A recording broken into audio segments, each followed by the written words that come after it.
to the KJ Methods YouTube channel. Before we get started, don't forget to like, subscribe, and share this video to all who may be interested in getting their real estate license. What I've decided to do today is to talk about what do you do after you have passed the exam. I cannot believe how many students come to me and say, "Yay, I finally passed my exam. What do I do next?" And so I figured that I would do a series of 2 videos. One, let's talk about what questions you can ask the brokerage. And number 2, what expenses will you incur in real estate? So let's get started. I want you to understand that brokerages are not created equal, and so you want to remember that you are interviewing them.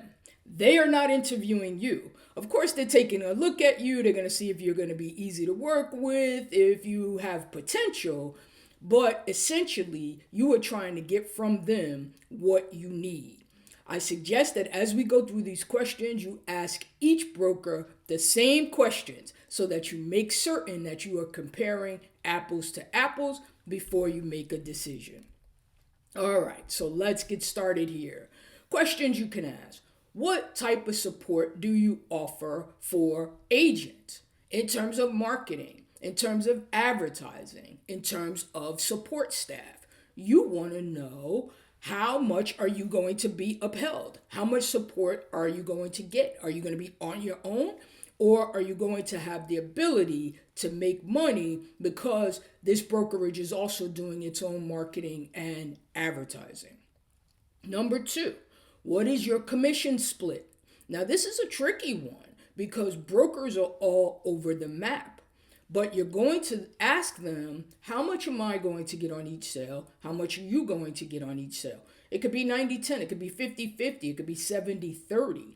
The point of the matter is you're trying to figure out so you know how much you'll be able to get on each sale. The higher number typically goes to the agent. So if it's a 70-30 split, the agent will get the 70%. The broker will get 30% on every sale. The next thing is there a maximum amount? Because most brokerages will have some maximum amount that if you make this certain amount of sales, then you can't pay over this particular amount in commission. There are also some brokerages, let's just put it here, that are 100% commission plans, right? You don't pay any commission to that broker. But I want you to be careful because when you're first starting out, if the broker is not taking anything, then there probably aren't that many support services either. So I want you to be real careful of that. The next thing you want to ask is what the office hours are and how many offices do they have. This really helps you if you're an overnight person, if you like to work at 2 a.m., if you need a place to go, during off hours. Can you get access to that office? Also, maybe you don't want to work where you live, right? You want to work in a downtown area. You want to work 30 miles away from your house. Do they have offices in a number of different places? And are you able to access each of those offices? You also want to ask them, do they offer health insurance? Health insurance, you may need it, you may not need it. I want you to tailor this to your needs. If you don't need health insurance, then don't ask that question. But if you do, then that is something that you do want to ask. And then also, what is the requirement that they have for you joining this firm? Some firms say that they want you to already have a little bit of training, already have a couple of sales. Some firms are willing to take on and have a training program in place for new agents. All right, continuing through here. What is the brokerage business structure? Why would you want to know this? Well, you would want to know it because this broker could be a corporate structure, it could be individually owned, or it can be franchised. When you have a franchise, that broker may have certain limitations that they wouldn't have if it was an individually owned brokerage or a corporate structure. Is there anything wrong with that? Not necessarily, but you just want to be aware because there are going to be certain things. If you go into a franchised office, those are additional rules that brokerage would have to follow. And so you just want to know what those rules are. Will you be obligated to remain with this company for a certain period of time? This is really important, right? Do you have a 1-year commitment, a 2-year commitment? You need to know this. Do you have any commitment at all? Now, I know that many states say, regardless of commitment, you can leave, but you don't want to leave on bad terms. So you just want to know ahead of time, if I leave early, what is it going to cost me if I do decide to leave early? We don't want to burn any bridges. How many total agents do you have in this office? And what is your agent retention rate?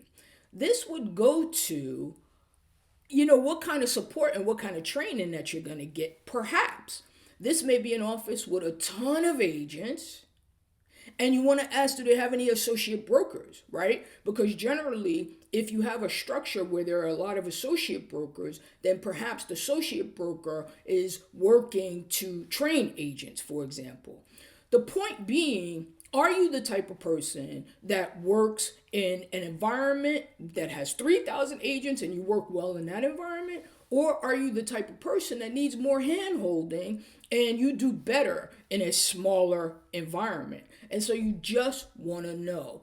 The reason why you're asking about agent retention is because you want to know if people leaving, right? And how many people decided to leave before that 2-year contract was up, or before that 1-year contract was up, or just that this particular place maybe can't keep agents. And what is the reason that they can't keep agents? Is it just because these agents are outgrowing this brokerage, or that they just feel like the brokerage is not doing enough for them?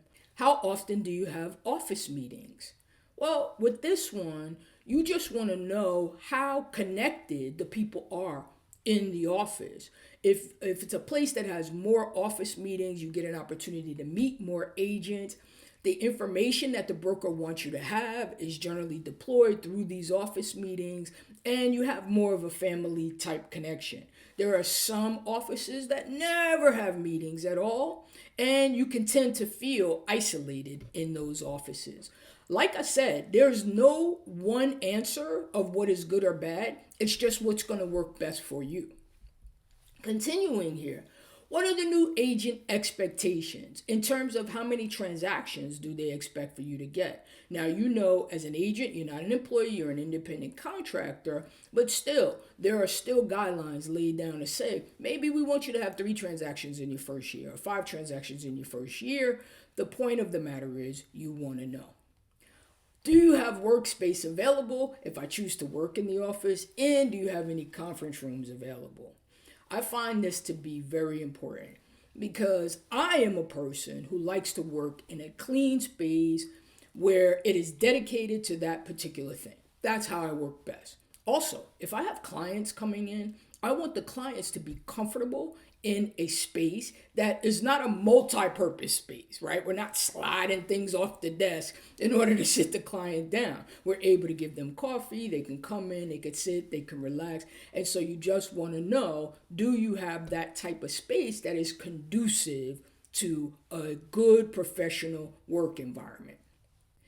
Do you have any new agent training in place? Most of the time, a brokerage is going to have new agent training, and it is pretty methodical. But I do still get calls from students that join a brokerage, and they literally have no idea of what they're supposed to do because they don't have a specific new agent training in place. At the beginning, guys, it is very important that you get a good amount of training. And so I think you need to find out how well the broker does that. Next, what is the likely amount of expenses that you will have, at least in your first year? Should you have a piggy bank of startup expenses, and then how much reasonably do they expect for you to have in your first year? This again can vary. because certain brokerages are going to pay for certain things that other brokerages will not. And that's why you got to be careful, again, when you talk about that commission structure. I get students all the time, well, I'm not going to go there because they're taking too much of my commission. Yes, but you have to really weigh out, what is that broker doing for you, and what type of other things do you not have to pay for as a result. What technology have you invested in? Come on, guys, it's 2023. You need to make sure that you are with a broker who is technology savvy, that can move fast. The real estate market does indeed move fast. And so you want to make sure that you can write contracts on your phone, you can search on your phone, or you have your iPad. Everything is done on the fly and out of the office. You can get signatures from a buyer or signatures from a seller. We are not trying to do the paper, carbon paper type of thing. Well, I have a company email address and website. There are certain rules relating to this. Some companies will say, yes, we will put it on our server, but you'll have your own email address, you'll have your own website. Or no, you can go ahead and do your own email and your own website. And so you're looking for what type of support they have with that. If you think about it, in order to start a business with websites and email addresses, that can be very costly if the broker is not doing that automatically for you. Do you promote the business on any type of social media? And if so, which platforms? And will you help me with that? Also, will you help me with advertising, print advertising? Do you have a department that I can go to that's just going to give me the ads and I basically just put my name on it? That is really important. It costs a ton of money to get a graphic designer and so forth. So hopefully it's already done for you. And do you have an open house program for new agents? Many brokerages have this open house program, which is a way for you essentially to get leads. And the way it works is you would go to the brokerage and work with another agent who is already going to have an open house, and essentially you're doing that open house with the agent or for that agent. What is the benefit to you? Every buyer that comes in, every potential buyer that comes in is a potential client for you, and they allow you to keep those clients, so it's a way for you to generate leads. You also want to know if that company does provide leads and what they are able to do for you in terms of it. Are you going to be paying for it? Are they going to be paying for it? Are you going to be paying for a portion each? Or how do their leads come through their website? When they come through their website, how do they divvy that up between agents? Or is there like particular agents that it goes to? So you just want to know, where are the many places that you can get these leads from? Lastly, I want you to ask that brokerage, what makes you different? Like, why should I come here? It's really funny in this type of brokerage interview. You're asking questions, the broker gets to respond. You're asking questions, the broker gets to respond. How about if you just ask an open-ended question that says, what makes you different? Why should I come here? Why should I bring my license and hang it with you as opposed to hang it with them? And just leave it open-ended and let that person answer and see how you feel about their particular answer.